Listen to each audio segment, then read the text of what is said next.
should have been here in 60 to 64 when the real fist fights were on the field. Exactly. Thank you. Yeah, that was a dust up is what that was. That was a dust up. Other than Cole Fisher, who was punched by an LSU player, sucker punch in the jaw. I can't imagine that felt very good. Which incoming freshman, redshirt freshman, make an impact from day one in 2019?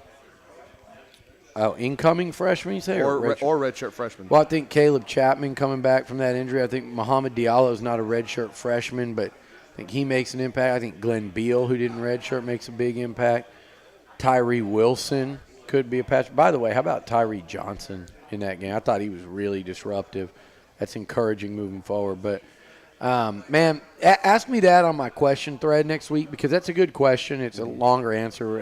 I'd want to look at the classes, but there's plenty of impact guys coming from either the redshirt / did not play much ranks this year and the true freshman coming in. I'm paraphrasing, can A&M get to double digits next year? That means you got to win one of those on the road. You'd have to go 9-3 and win a bowl. Or you win one of those. It depends on who returns. Okay. If let's say out of Travion, Jace, McCoy, Matabike, and this is one more. Oh, Dotson. Mm-hmm.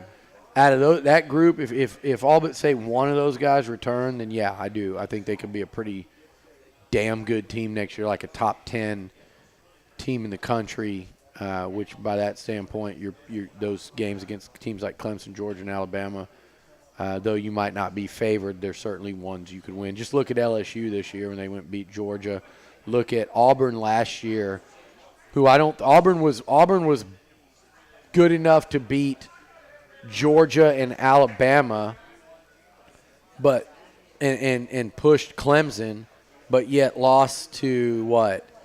They lost to no, they beat LSU as well, but then they still managed to lose 4 games that year, including to UCF and the rematch with Georgia. So it's not like it's impossible to beat those teams. I think A&M breaks through against one of them. 1 minute. Was the defensive stand of the game in the fourth overtime when we held them to a field goal after they got a first down at the 8?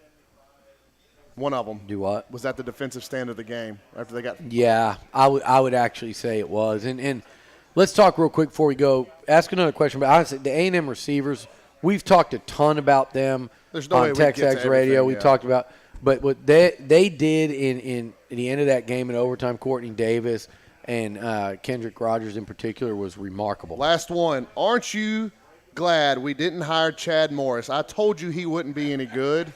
Guess where that one's from? I got to defend Tipton. He never said that was who maybe it was who he wanted. I don't know. But Jimbo Fisher and the job he did to go 8-4. Again, go look at Bob Stoops' first year, Nick Saban, Pete Carroll, Kirby Smart, the great Tom Herman. All these guys, go look at what they did in year one at the schools. Chris Peterson up at Washington where he's built them into a power. 8-4 in year one at a program like this after a coach was fired, you're not taking over for something that was just rolling along, is really special. And I hope A&M fans understand that. We'll see you guys next Tuesday. Beliucci Hour Lunch powered by HomeSpark. Be good to your vehicle, and it'll be good to you. Hi, I'm Gabriel Garcia from Traditions